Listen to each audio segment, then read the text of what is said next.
Greetings, and welcome to the Whispers of Wellness. This is Coach Charlene, your host, and this is my show on all things well-being.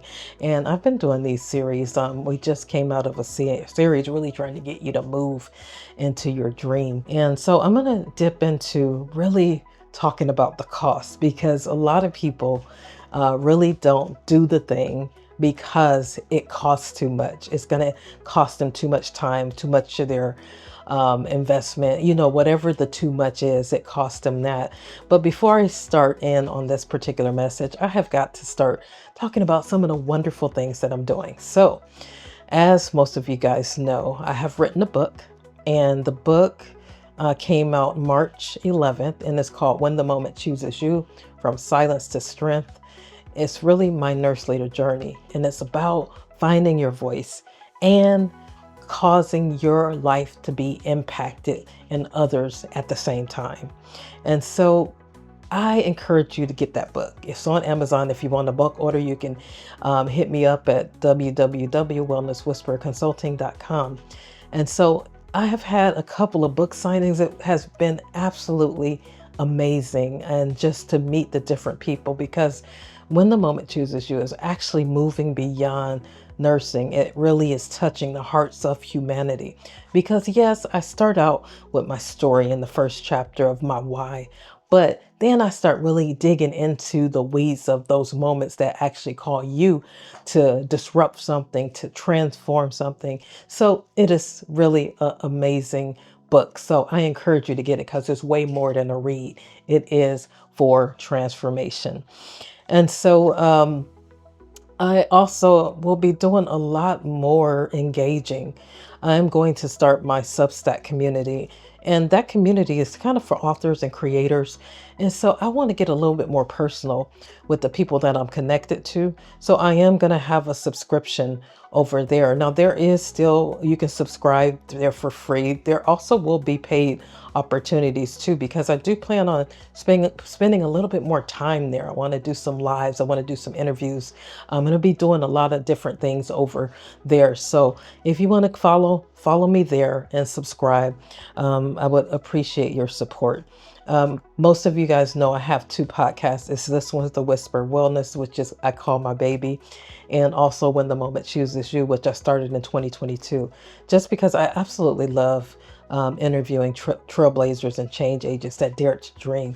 We need people that are out front doing it so that we can kind of look up to them. And so today, in this particular 3-part series, I am going to be tackling the cost of authentic leadership. And this particular topic, I think, is so important, especially in the times that we're living in. As a leader of over, I think I did leadership over 15, 16 years. And I have literally learned some things about leadership and some things not to do.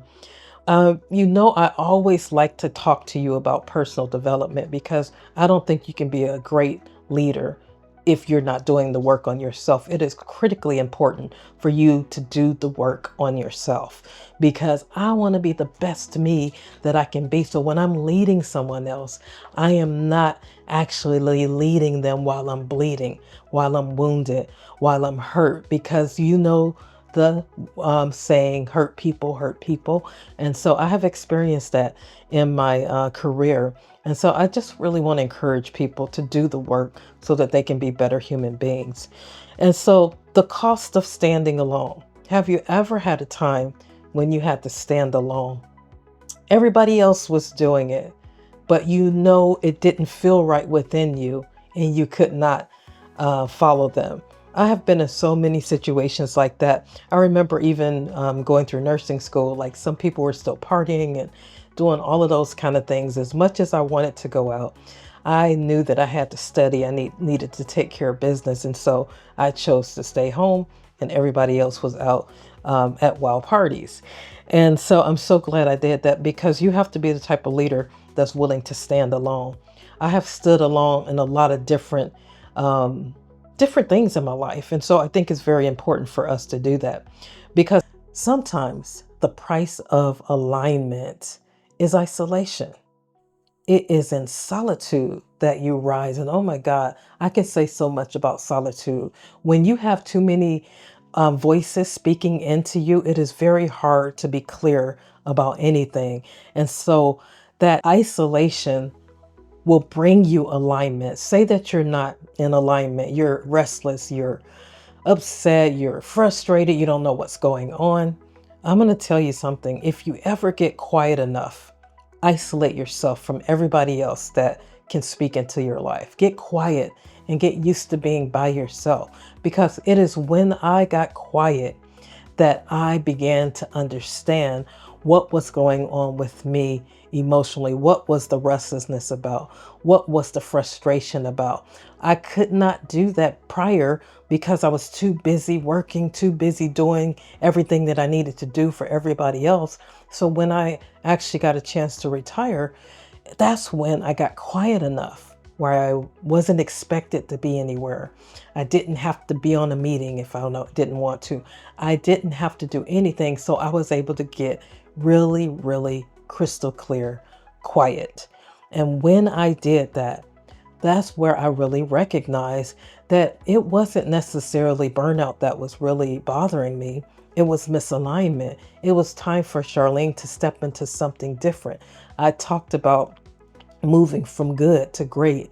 And so everything was good. Everything was going on. I was having an amazing journey, but there's something that was calling me a little bit higher. And so when you began to start going on your journey, sometimes that road is a little bit lonely. Your values are your values, and some people may not believe the way that you do, but you still have to keep going anyway. So, authentic leadership often means choosing the road less traveled. It costs you the comfort of fitting in when your soul calls you to stand out. We were not born to fit in, we were born to stand out. I hope you got that from that. It will cost you sometime. It will cost you lonely nights. It will cost you feeling like you're all alone. But you may be the only one who speaks up in a meeting, the only one who doesn't join into the gossip. Or you may be the only one who chooses to rise above the toxicity. That's not weakness. That's true leadership. I would absolutely rather be the one that stands out than the one that goes with the crowd. My husband and I, we used to teach this youth leadership curriculum by Boston Movement with Coach Al and Hattie Hollingsworth.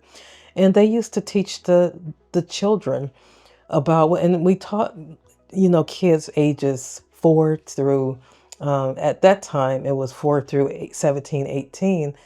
And there's 3% of people are leaders, 10% are destroyers, and then 87% are followers. And so that's a very small percentage of people that are willing to step into their leadership and actually be a leader, an authentic leader that's able to make decisions. And so it will sometimes cost you relationships. You know what? I have something else for that one. And if you notice, I use a lot of quotes and stuff because things have impacted my life in such a big way. But one time I heard Dr. Jakes, Bishop T.D. Jakes, say that there's 3 types of people. There's zeros, there's liabilities, and then there's assets. Those assets are those people that are like mentors. It could be your spiritual leaders, your pastors, your people that are really elevating you and building you up and things like that. Then you have liabilities, and those are those people that suck the very life out of you. And then you got zeros. They don't really add to you or take away from you, but they do try to eat at your assets. And so knowing the different type of people in your life is very, very important, because me personally, I don't want any liabilities around me. And so guess what I'm going to do? I'm going to get rid of the liabilities. I'm going to make sure that I stick in with the assets. Now, will there be liabilities? Will there be people that are negative in your life? Yes, there will. But you do have a choice whether you're going to be in relationship with that person or not.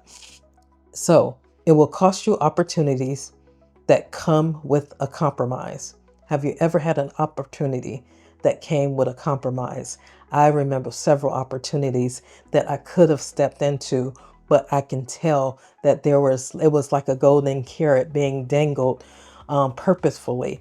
And so you have to really know when it's time to shift and when it's time to pause, because it may even cost you moments of belonging to certain groups. I found my voice in 2020 and I had to speak up for the greater good of everybody concerned. And so, did I feel comfortable doing it? No, I did not. But because I had to do what I was assigned to do in that moment, I had to say yes to it, even though several people told me, Charlene, please be careful. I had to say yes and I had to speak up in spite of it. So that's what I'm talking about, that loneliness. But when you do that, you gain what you gain is deeper. Your integrity, your clarity, and boy, your peace. There's nothing like the peace that you can walk in. And that's why I think it's so important. And I have learned to develop that peace, that inner peace, that peace that actually causes me to navigate through life when all of the things around me can be falling apart. I can still find peace in my heart. This is the eagle moment. That's what I'm calling this, because eagles soar alone. They fly above the storm, not through it. Likewise, authentic leaders operate from a higher place, a place of vision, a place of purpose, a place of alignment, soul alignment, that is. So this is very important. And I love the eagle. The eagle actually allows the storm that it's presented with, when it actually hits it, and that storm causes it to propel higher.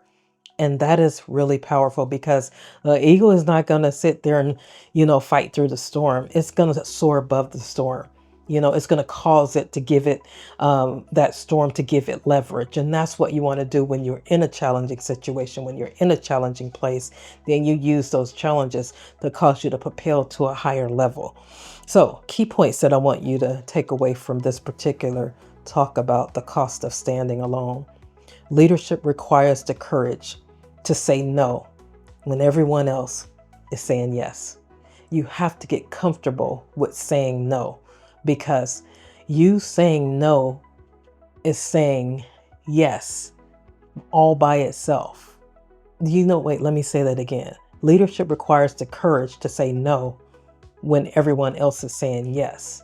When my no is no, people know not to ask me anything else, because I have said no. Protecting your focus and peace is part of protecting your purpose.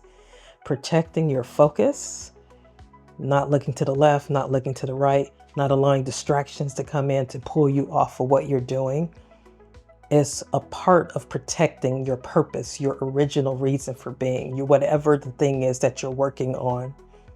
And then the third one is elevation often requires separation. Oh my goodness. Did you hear that? Elevation requires separation. Sometimes you have to be extracted from your group in order to be elevated.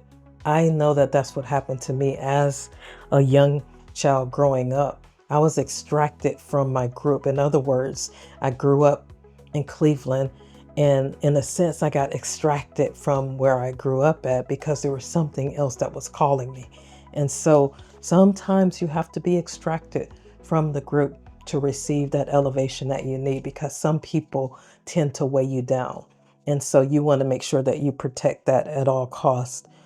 Where is your leadership? Are you being called to stand alone?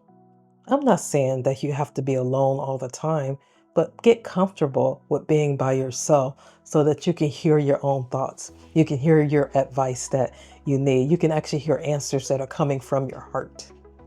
I want you to do me a favor, because this is the kind of talk we're going to be having, because I truly believe that if I can allow me to become mature within, that everything I do externally will benefit. So anybody that I'm called to touch, called to heal, called to encourage, or whatever it is, I will be a better human being because I'm doing the work. And that's what my community is. I want to encourage you, inspire you to do the work. So subscribe for more soul-centered leadership truths, and ask yourself daily, is this aligned with who I'm becoming?